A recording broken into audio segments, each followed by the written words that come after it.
Bonjour et bienvenue. Aujourd'hui, on se penche sur un ensemble de documents assez fascinants. Il nous parle d'un livre au titre pour le moins intriguant, Histoire de l'aéroport et des alentours, d'Adrien Vaucu. Exactement. Et on a pas mal de matière, effectivement. Des pages de vente en ligne, Amazon France, UK, Belgique, des infos sur l'auteur aussi, via son blog, son profil LinkedIn. Oui, et puis des critiques littéraires, des vidéos promotionnelles sur YouTube. On a même un extrait du livre en PDF. Tout à fait. L'objectif, c'est d'essayer de comprendre ce qui fait le sel de cet ouvrage, son ton un peu particulier, et pourquoi il semble susciter un tel engouement, en fait. Et cerner aussi son auteur, Adrien Vaucu. C'est vrai que son parcours est assez atypique. Un ingénieur aéronautique d'origine roumaine qui vit en France et qui se met à écrire. On a envie de comprendre comment ce mélange, ça façonne son écriture. Alors, cet auteur, Adrien Vaucu, comme tu disais, né en Roumanie, un néo-you plus précisément. Il est donc ingénieur aéronautique depuis 1996. Ah oui, ça fait un moment déjà. Oui, et son profil LinkedIn nous dit qu'il est actuellement Deputy Maintenance Manager chez IGO Solutions. Donc un poste à responsabilité technique dans l'aviation, clairement. Mais la technique, visiblement, ce n'est qu'une facette. Parce que depuis 2007, il a publié, attention, plus de 30 livres, y compris des anthologies. Plus de 38. C'est prolifique. Et il a même touché au théâtre. Okay. En 2014, à l'Institut culturel roumain, avec une pièce au titre, assez mémorable.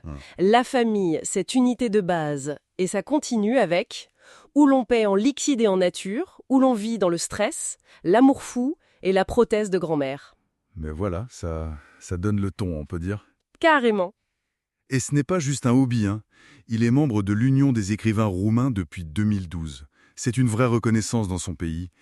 Et il est très présent en ligne. Babelio, Goodreads, Facebook, LinkedIn et son blog personnel qui s'appelle Nelinichtitu. Nelinichtitu, qu'est-ce que ça veut dire ? On pourrait traduire par l'agité, l'inquiet, ou peut-être le sans-repos. Quelqu'un qui ne tient pas en place, quoi. D'accord. Ce double profil ingénieur-écrivain, c'est vraiment au cœur du sujet, j'ai l'impression.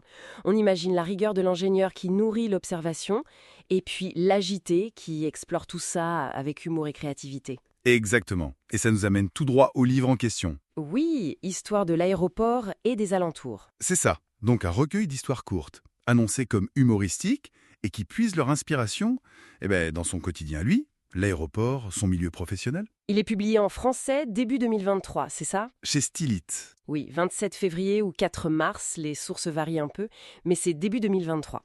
Format broché, autour de 160 ou 240 pages, là aussi petit flou selon les sites, et puis en Kindle, donc numérique. Et c'est intéressant de voir que c'est un travail d'équipe aussi. Il y a la traduction du roumain par Gabriel Sava. Oui, Gabriel Sava d'Anou, précisément. Correction par Brigitte Grumel, la couverture par Livia Kologi, et un détail qui n'en est pas un, le texte de 4e de couverture, celui au dos du livre, il est signé par Dan Boursea, un critique littéraire connu. Tout à fait. Ça donne d'emblée une certaine caution littéraire, si on veut. Et il faut aussi préciser qu'il existe une version originale en roumain, Povestire din aeroport și din pe lângă. Donc le livre a eu une première vie dans sa langue d'origine. Intéressant. Et alors justement, parlons du style. Qu'est-ce qu'on en dit, Dan Boursea, puisqu'on en parle ? Oui, Dan Boursea utilise une très belle image. Il compare le livre à une ruche où les mots portent, je cite, le nectar d'un humour intelligent et lumineux. C'est joli comme formule, intelligent et lumineux. Et ce qui est frappant dans son analyse, c'est qu'il insiste sur l'absence de, je cite encore, dérision malveillante. Il parle d'une humanité clownesque et douce. Humanité clownesque et douce. J'aime bien. Ça suggère un regard tendre, même quand c'est drôle. C'est ça. Vaucu transformerait le quotidien en situation inattendue, mais toujours avec ce regard amusé, bienveillant. Burchot va même jusqu'à parler d'un élixir littéraire qui fait tant de bien. C'est un éloge assez fort quand même. Oui, ça donne envie de découvrir cet élixir, un humour basé sur l'observation fine alors. L'extrait qu'on a pu consulter, ce PDF, il va un peu dans ce sens, non ? Complètement. Il y a cette scène de discussion avec un collègue, un certain Ahmad, Oui. où ils abordent des sujets, assez personnels. Les visites chez le proctologue, l'examen de la prostate du père d'Ahmad. D'accord. On sort un peu des discussions habituelles de la machine à café, là. Voilà. Et c'est ça qui fait naître l'humour, apparemment.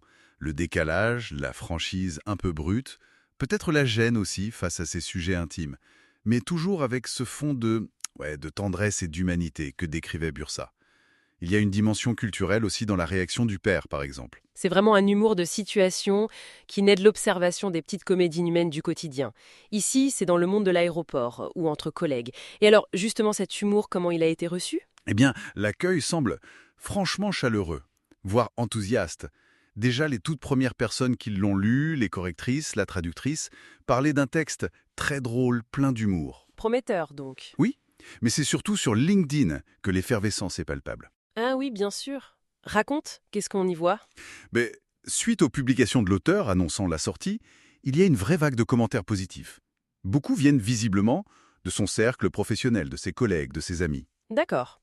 Ça va des félicitations aux demandes de dédicaces «J'en veux un Adrien et dédicacé», en passant par des remarques comme «Hâte de le lire». Il y en a même un qui dit À cause de toi, je vais recommencer à lire». C'est bon signe, ça. Plutôt oui. Un autre écrit Ça m'a permis de m'évader.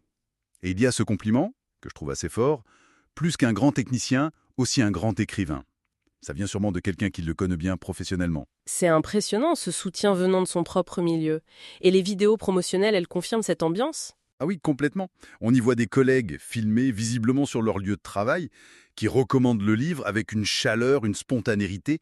C'est très communicatif.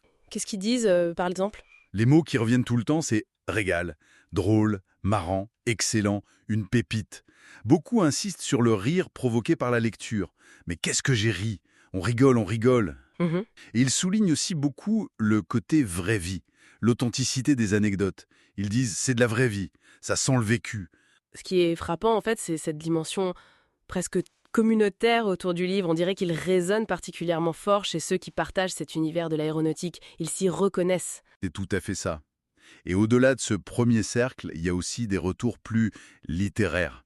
Une critique sur Cartier.blog, un blog roumain je crois, donne 4 étoiles sur 5 à la version originale. Et qu'est-ce qu'elle en dit, cette critique? Elle salue l'humour, bien sûr, les personnages jugés drôles et attachants, le style simple mais plein de saveur, le rythme alerte, et elle souligne aussi cette capacité à montrer l'humanité qui se cache derrière le chaos ou le stress apparent de l'aéroport. Elle parle d'une lecture relaxante et pleine de vie. Donc un écho positif assez large. Et il y a même une reconnaissance plus institutionnelle, non? J'ai vu qu'il était présent au Festival du Livre de Paris. Oui, sur le stand de la Roumanie, c'est une belle vitrine, soutenue par l'Institut culturel roumain. Et puis il y a eu cet événement assez étonnant, une séance de dédicace organisée carrément au siège de Transavia France. Ah oui, dans les locaux de la compagnie. Exactement. Apparemment à l'initiative d'une cadre technique, Stéphanie Pastre, avec un accueil chaleureux de la direction des ressources humaines. C'est quand même pas banal. Non, c'est clair. Voir une entreprise s'investir comme ça pour le livre d'un de ses techniciens, ça montre bien le lien très spécial qui s'est tissé entre l'auteur, son livre et son milieu pro. C'est devenu une sorte de fierté partagée. C'est ça. Bon, et pour celles et ceux qui seraient maintenant curieux de lire ces fameuses histoires, où est-ce qu'on peut trouver le livre? Alors, il est assez largement distribué. On le trouve sans problème sur les grandes plateformes en ligne. Amazon, Fnac, De Citre, Erol, Kobo pour le numérique, Apple Books aussi. Et en librairie? Oui, il est mentionné comme disponible ou commandable dans pas mal de grandes librairies en France. Mola à Bordeaux, Soramps à Montpellier, Ombre Blanche à Toulouse et plusieurs à Paris comme Delamain ou Galignani. Donc, a priori, facile à se procurer. D'accord. Et ce n'est pas un coup d'essai isolé en français, si j'ai bien compris, hein? Non, effectivement, Adrien Voïcou a récidivé chez le même éditeur, Stylite, en 2024. Il a sorti un autre recueil, cette fois intitulé « Le paradoxe du bouton d'ouverture de la porte Encore un titre intriguant. ». Et ça parle de quoi? Là, il s'attaque plutôt à l'humour dans la sphère familiale. Mais toujours avec une préface de Dan Birsea d'ailleurs. Ah, le duo continue. On dirait bien, il continue d'explorer le potentiel comique du quotidien, en passant de l'aéroport à la maison. Mais j'imagine avec le même regard, cette observation un peu décalée et cette pointe d'autodérision qu'on devine dans ces histoires d'aéroports. Bon, si on essaye de résumer un peu tout ce qu'on a vu à travers ces différentes sources, Histoire de l'aéroport et des alentours, c'est le regard d'un ingénieur aéronautique sur son propre monde, son quotidien, qu'il transforme en chronique pleine d'humour et d'humanité. C'est ça, un humour qui est décrit comme intelligent, lumineux, bienveillant surtout, et qui a trouvé un écho très très fort, en particulier auprès de ceux qui connaissent cet univers de l'intérieur. L'accueil quasi fervent de ses collègues, c'est vraiment un des aspects les plus marquants qui ressortent. Toutes ces informations dessinent le portrait d'un livre qui semble vraiment réussir ce pari de faire rire et de toucher en même temps, en trouvant quelque chose d'universel dans les coulisses très spécifiques d'un aéroport. Cet enthousiasme qu'il génère, notamment dans le milieu aéro, est vraiment notable. Oui, tout à fait. Et ça nous laisse peut-être avec une question en suspens, non ? Quelle est l'alchimie secrète de ce livre ? Qu'est-ce qui fait que ces chroniques, qui oscillent sûrement entre l'observation très fine et puis une probable exagération comique, qu'est-ce qui fait qu'elles créent ce lien si fort ? Cette résonance particulière qui fait que tant de gens, surtout dans ce milieu, se disent « Ah bah oui, c'est exactement ça », tout en riant aux éclats. C'est une bonne question. C'est peut-être ça, au fond, la magie de la littérature, non ? Transformer le quotidien qu'on partage tous, parfois un peu banal ou stressant, en une source de joie, de rire et de reconnaissance mutuelle.